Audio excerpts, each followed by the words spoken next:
Welcome everyone to the life and crimes of Belle Gunness, Black Widow of La Porte. I'm Emily Carter, and I'm joined by my co-host, James Harrington. Before we get started, don't forget to subscribe to the channel and click the like button. We are just getting started, so any support from our followers means the world to us.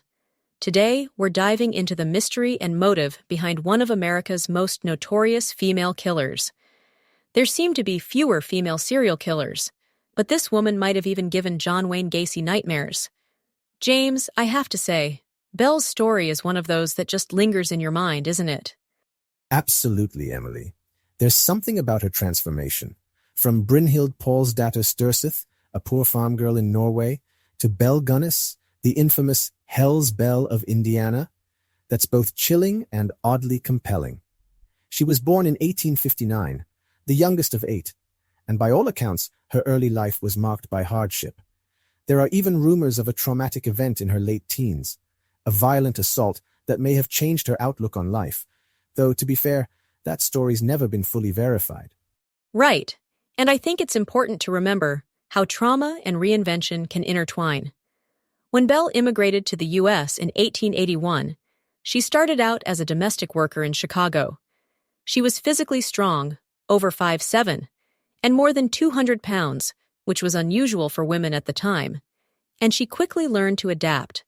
I'm reminded of some of the families I interviewed in Berlin, where the most unassuming people sometimes carried the darkest secrets. It's that duality, mundane on the surface, but something else entirely underneath, that really stands out with Belle. Yeah, and she wasn't just physically strong. She was resourceful, too. She worked in a butcher's shop, which, looking back, is a detail that feels almost ominous, given what would come later. But at this stage, she's just another immigrant trying to survive. Or so it seemed. But it didn't take long for the cracks to show. Belle's first marriage to Mads Sorensen ended in what can only be described as suspicious circumstances. He died on the one day his 2 life insurance policies overlapped. That's either the worst luck in the world or, well, you know where I'm going with this. And it wasn't just her husband. 2 of her infant children died, both insured, and she collected on those policies too. Neighbors were already whispering about poison, especially since Belle never seemed to be pregnant. It's almost as if she was testing the waters, seeing what she could get away with. And then there were the fires. The candy store she ran with Sorensen burned down, as did their home. Each time she collected insurance. It's a pattern, one that escalates. She's getting bolder, more comfortable with risk, and frankly, with death. It's that escalation that's so telling. She's not just reacting to circumstances, she's orchestrating them. And each time, she walks away with more money, more confidence, and, I think, a growing sense of invincibility. With the insurance money from Sorensen's death, Belle bought a farm in La Porte, Indiana. On the surface, she was a hard-working widow, raising children and running a farm. But she kept to herself, and the property became increasingly isolated, almost fortress-like. She hired Ray Lamphere as a farmhand, and that's where things get even more complicated. Lamphere was infatuated with her, and their relationship was, let's say, volatile. Locals noticed odd things. The house was always locked. She was constantly building new hog pens, and there was a lot of digging at night. In hindsight, those were all red flags. But at the time, people just chalked it up to Belle being eccentric. Or maybe just private. It's so easy to miss those warning signs when you're living next door, isn't it? I mean, I've heard similar stories in my oral history work. People hiding in plain sight, their secrets buried just beneath the surface. Belle's farm was her stage, and she controlled every aspect of it. And then she took things to a whole new level. Belle started placing personal ads in newspapers, looking for wealthy suitors. She promised love, partnership, a fresh start on her farm. Men came from all over the Midwest: John Moe, Henry Gurholt, Ole Budsberg, Andrew Helgelian, each bringing their life savings. And almost none of them ever left. It's so eerily similar to modern catfishing scams, isn't it? The technology's changed, but the psychology is the same. Lure someone in with a promise, isolate them, and then exploit them. Belle was ahead of her time in the worst possible way. Yeah, I've covered online fraud cases where the emotional manipulation is just as calculated.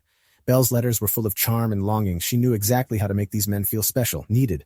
And once they were hooked, she made sure they brought everything they had. It's chilling how methodical she was.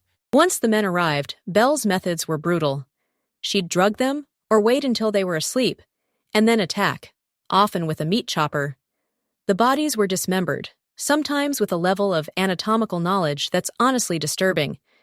Some were buried under the hog pen, others possibly fed to the hogs themselves. And she didn't just get rid of the bodies, she laundered their possessions and money through local banks and associates. She even planted alternative stories with the victims' families, saying they'd left for Norway or run off with someone else. It bought her time and kept suspicion at bay. It's that ability to manage multiple narratives that really stands out. She was running a criminal enterprise, but also a psychological one, controlling what people believed, what they questioned, and what they ignored. Everything unraveled in April 1908, when Belle's farmhouse burned to the ground. In the ruins, authorities found the bodies of a headless adult woman and her 3 children. That alone was shocking, but it was just the beginning. Relatives like Asle Helgelian, searching for his missing brother Andrew, pushed for a deeper investigation. When they started digging around the hog pen, they found body after body, at least 14, maybe as many as 40, buried in shallow graves or sacks, dismembered and scattered. The sheer scale of it is almost impossible to comprehend. And most of the remains couldn't even be identified. The recovery methods were crude, and the bodies had been so thoroughly destroyed. It's a testament to the persistence of the families and local authorities that any of the victims were ever named at all. Ray Lamphere was quickly arrested for arson, and his role in all of this is still debated. He confessed to helping Belle bury bodies, and in some versions, claimed he helped stage her death by burning the house and planting another woman's body. But was he an accomplice, a pawn, or just a convenient scapegoat? It's complicated. Lamphere was clearly infatuated with Belle, and she manipulated him, no question. But his confession, which came out after his death, detailed her methods and suggested he was more involved than he ever admitted publicly. The power dynamics between them are fascinating from a psychological perspective. Was he coerced, or did he act out of loyalty, or maybe even fear? And the fact that his story changed over time only muddies the waters. It's possible he was both victim and perpetrator, caught in Belle's web, but not entirely innocent himself. The biggest question, though, is what happened to Belle herself. The headless corpse found after the fire was officially identified as hers, based on dental work, but there were glaring discrepancies. The body was much smaller than Belle, and the weight didn't match. Some believed it was another victim, planted to fake her death. And Belle had liquidated her assets just before the fire. There were reported sightings of her alive for years afterward, as far away as California and Mississippi. Even modern forensic efforts, like DNA testing, haven't been able to resolve the mystery. Her fate remains one of the great unsolved questions in American crime history. It's the perfect ending for someone who thrived on deception. Did she die in that fire, or did she escape justice entirely? We may never know. When you look at Belle's psychological profile, you see classic traits of psychopathy. No remorse, superficial charm, calculated violence for material gain. But I keep coming back to the question of motivation. Was it just greed, or was there something deeper?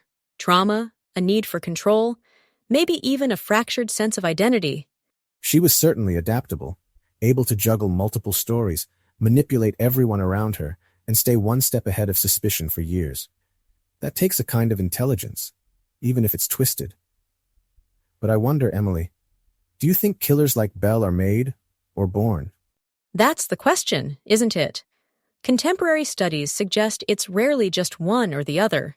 Belle's duplicity, her ability to reinvent herself, reminds me of cases where trauma and resilience get tangled up with pathology. She's a case study in how the drive to survive can become something much darker. Belle's story didn't end with her disappearance. She's become a fixture in American folklore. Songs, novels, films, and of course, true crime podcasts like ours. The Gunness farm even became a tourist attraction, with people coming from all over to see the site of her crimes. It's fascinating how society is drawn to these stories, especially when the killer is a woman. Belle's legend has inspired everything from ballads to best-selling novels. The ambiguity of her fate only adds to the allure. She's both a monster and a mystery. I actually visited a true crime museum once that had a whole display dedicated to Belle Gunness. Letters, photos, even a replica of her infamous personal ad. It's a bit surreal, seeing how her story still captures the public imagination more than a century later. And I think that's where we'll leave it for today. Belle Gunness remains an enigma, a woman who blurred the line between greed and evil, and whose story still haunts us. James, thanks for joining me on this journey into the darkness. Thank you, Emily, and thanks to all our listeners for sticking with us through this twisted tale. We'll be back soon with more stories from the shadows of history. Until next time, take care. Goodbye, everyone. Goodbye.